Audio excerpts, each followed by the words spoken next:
re-recording this whole one because the first one was, I don't know, a variety of problems, so sorry if you saw the first attempt. Take 2 of Chapter 2, The Atlas.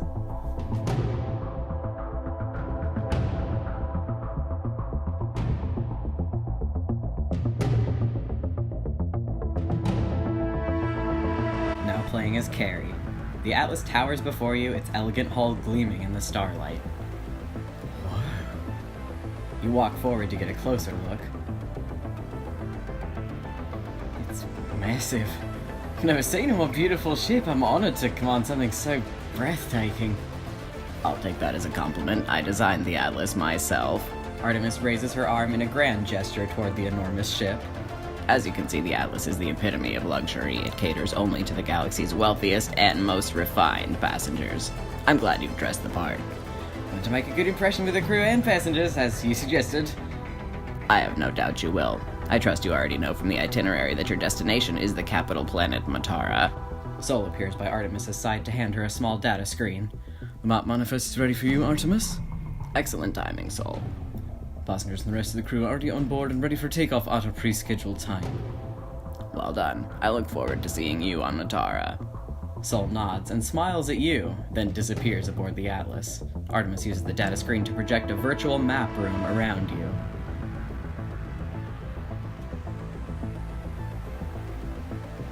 You'll be traveling along the Cassiopeia route here. Which line? Artemis points to the blue orb surrounding your location on the space station, then follows the yellow line until it ends at Matara. The yellow dotted one. What's the one alongside it, on the left? The war zone. It's been rapidly expanding and severely interfering with the luxury atmosphere Artemis Enterprises strives to provide. Oh, that is very close to the route. Guess Eos's concern was valid.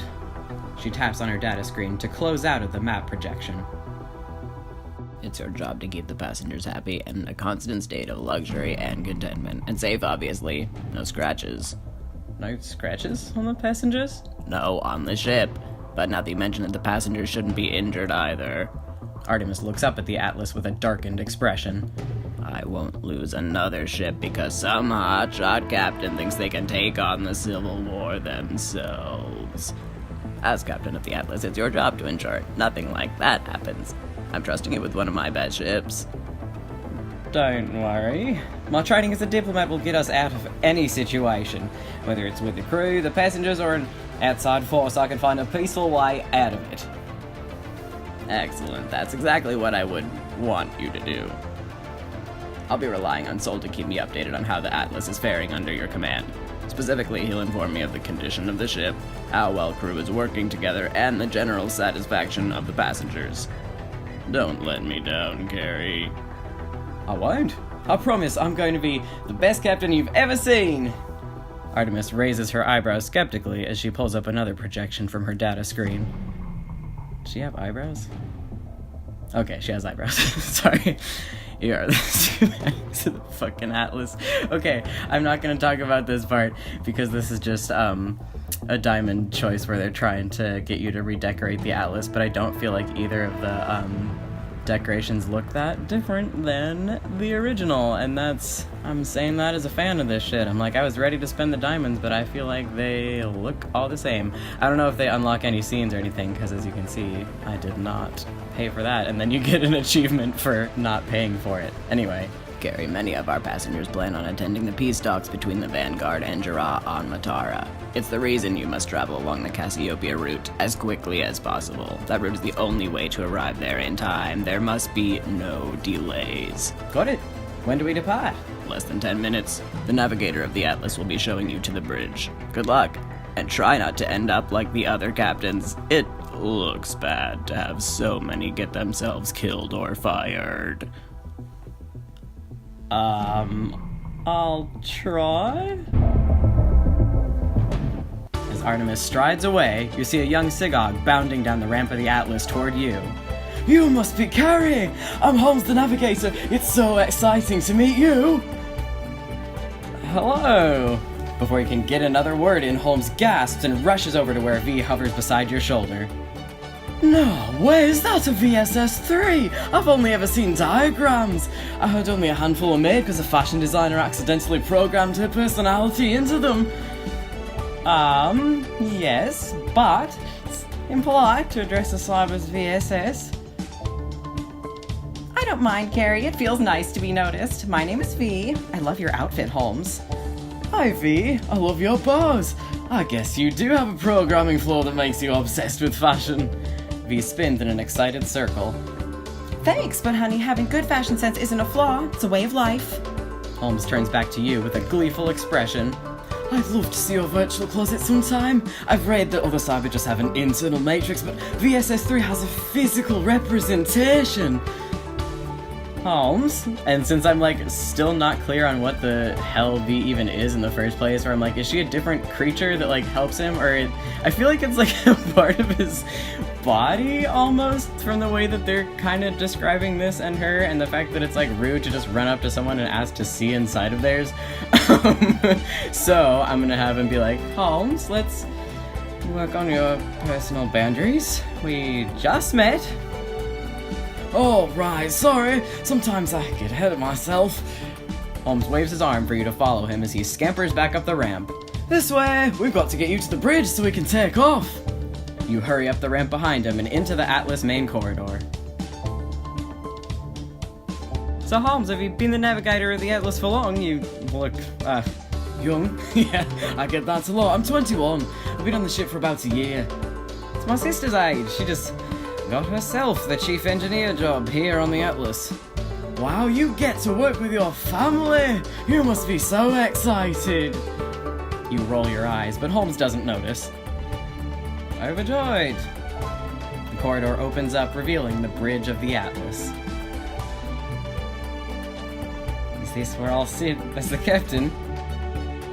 You got it. Pretty stellar, right? Come down to the crew control so I can introduce you to the pilot. You step down to find a familiar face staring at you in shock. What's he doing here? This is Kerry, our new captain. Meet Titania, the pilot. You're the captain? I am, and you can either say good to see you again, or you can fucking get into trouble with HR on your very first day, or in this particular case, I guess it is MASR for multiple alien species resources. Anyway, good to see you again. I didn't think I'd see you after you disappeared last night. Titania clears her throat and adopts a more neutral tone. I never would have approached you if I'd known who you were. She suddenly notices you have an audience and stands up straighter. Her eyes study your appearance more closely. I'll give you props for dressing the part of the captain.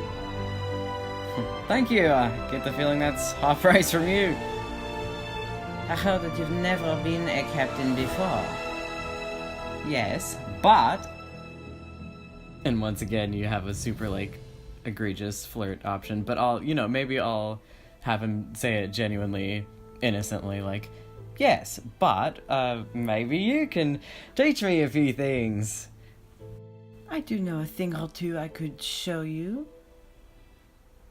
I'm ready and willing to learn. From the other side of the crew controls, Sol glides toward you. Captain Alara, welcome aboard the Atlas. He holds his arms out in front of him in opposing diagonals. I researched cyber customs in order to learn the proper greeting from your culture. Sol. Oh geez, very egregious flirt option that I'm not gonna go for. Glad to know my first officer is good at his job. I'm sure you'll be able to tell me the customs of any culture we encounter. I'll see to it that I do, Captain. We've got a schedule to keep. Takeoff alert has already been turned on in the rest of the ship. Let's get out of this sorry excuse for a spaceport. Sol nods toward the captain's chair. Captain Alara, if you'll do us the honor. Right, of course. You leap up the steps, then slowly lower yourself into the captain's chair. Prepare for takeoff. Titania punches in the coordinates. Ready for takeoff, Captain. You take a deep breath to calm your rising excitement. Is that what they're calling it these days? Just like there's so many good phrases in this game. Oh, and speaking of good things, here's a cute little custom background thing. But yeah, Jesus Christ, it seems like there's a lot of like accidental or purposeful sexual phrases. There you go, there's another one right here. Right after the line about... Oh, and a little bit low-key, there's another one right here. Anyway, moving on. Holmes reappears at your side as you stand up. That gives us plenty of time to give you a tour of the ship. Sounds great. Titania? Holmes stops talking after she shoots him a cold stare. Titania is clearly very busy, so what about you? Sol has access to all the rooms on the ship. Why don't you have access, Holmes? Oh, well, I may have knocked a couple things over on top of some passengers. Sol walks over to stand beside Holmes. His long frame towers over Holmes' small one. Holmes has restricted access clearance to most of the passenger-designated areas of the ship. I could take some time away from my research to show you around, Captain Lara. Oh, and you know that Kerry wants a piece of that. So do it. I'd love to get the extended tour from you, Sol. It'd be my pleasure, Captain Lara. He leads you out into a connecting corridor where you fall into step beside him. Thought we could start the tour on the crew side of the ship. Most of the crew quarters can be accessed from this corridor. Do you sleep here too? I'd love to see what the rooms look like. Sol turns to you, completely caught off guard. Yes, I do. Of course I can show you. He comes to a halt in front of a door with a small plaque marked First Officer. I very rarely have company. As he trails off, the door slides open to reveal his quarters.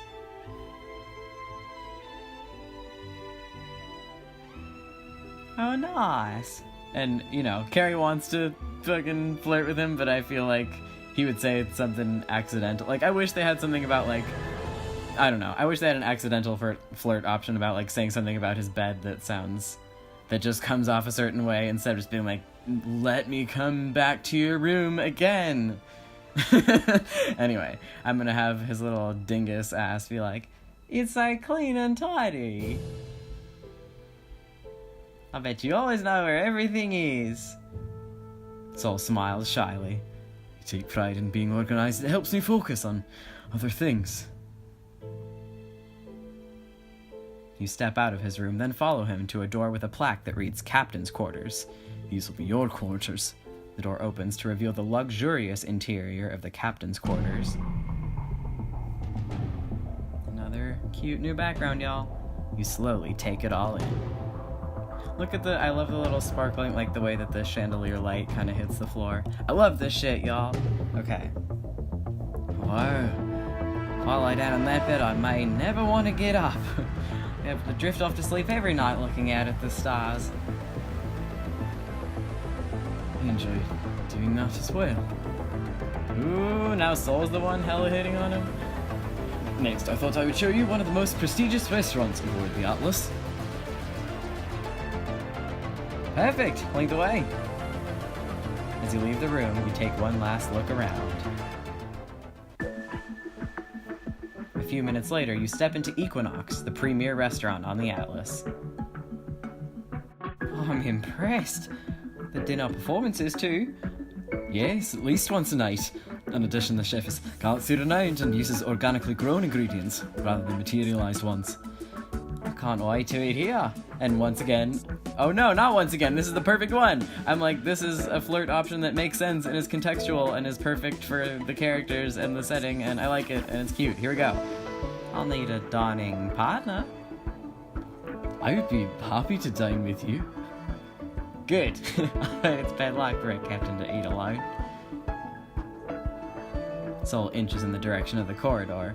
The way he's fiddling with his collar makes him look nervous. The next part of the ship is actually my favorite. Don't tell me what it is yet. I want to be surprised. As you wish, Captain.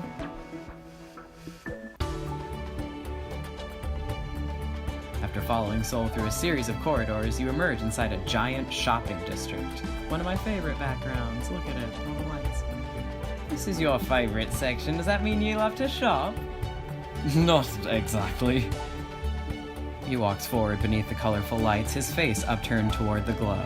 For me, this place represents the merging of hundreds of different cultures. You can find things from all over the galaxy here. It can take a lifetime to travel the stars, but here you can experience the stars from hundreds of planets in one afternoon. I like how that sounds. Always wanted to travel the stars with someone. Exploring is not the same if you have no one to share it with. Couldn't agree more. Sol walks into a nearby store and points out a pastel-colored scarf. The scarf gets its colour from one of the rare underwater flowers on Okana. It's beautiful. I've never seen that color before. Sol runs his hand along the scarf delicately as though it might break. Come here. Sol leans closer, placing the scarf in your hand as you reach for it. What are you doing? I'm seeing how you look in it. You stand on your tiptoes as you reach up to gently wrap the scarf around his neck, your fingers skimming the soft skin of his jaw. His lips are only inches from yours. You step back to admire the scarf on him. It suits you. Thank you. I think I'll buy it. To remind me of our morning together. Sol heads to the back of the store with the scarf in his hand, then emerges a minute later with a huge smile on his face. Time we continued on with the last part of the tour. Sounds like a plan. The vast hangar bay stretches out before you, vaulted ceilings towering above the powered-down Marshall fighter ships. This is the main hangar bay. It also doubles as our cargo bay for large items. We store commercial containers and private ships here. Wow, Your words are suddenly drowned out by the sounds of your brother and sister arguing. What could you possibly need in the hangar bay, Pax? You don't own this part of the ship, Eos. Sol turns to you with a concerned expression. My brother and sister seem to have a complicated relationship. Yeah, they do. Do you mind giving me a minute alone with them, Sol? Of course, Captain Laura. I'll be on the bridge if you require my assistance. Sol nods respectfully before striding away. You march over to your siblings. Eos, Hex, and you can either say, I'm disappointed in both of you, but Kerry absolutely is a crybaby who doesn't have his shit together, so he's, you two are so inconsiderate! The Atlas was my chance to prove myself on my own, but you took that away from me! Is there nowhere in the galaxy I could be free from your meddling? But this is what you wanted. How in the galaxy did you get that impression? You told me to get my act together and get a good engineering job. And what better place to stay out of trouble than here, with you? This definitely wasn't what I had in mind. Pax ignores your response and turns to Eos with an accusing finger. The real question is, what's he doing here? Me? I'm here to keep Kerry safe. You're gonna need protection alongside a war zone. Eos steps closer to Pax and glares down at her. At least my intentions are good. Who knows what kind of ulterior motive you have, Pax? I've heard enough! And I think I'm actually gonna side with Pax in this one because Eos is the one who has done the most, like, he's the one who made all this shit happen and pulled all the strings for this shit to happen, so. Pax has a point. Eos is too controlling. I'm sick of you trying to micromanage me, Eos. Don't need your protection. I'm more than capable of taking care of myself. You turn to your sister with a sigh. Pax, that doesn't mean you aren't at fault here too. You still went by my back to get yourself a job on board. You exhale slowly before continuing. This is never gonna work. I want you both off of my ship as soon as possible. Kerry, please. The sound of Holmes shouting echoes through the hangar bay. Captain, we need you in the passenger lounge immediately! A fight has broken out among the passengers!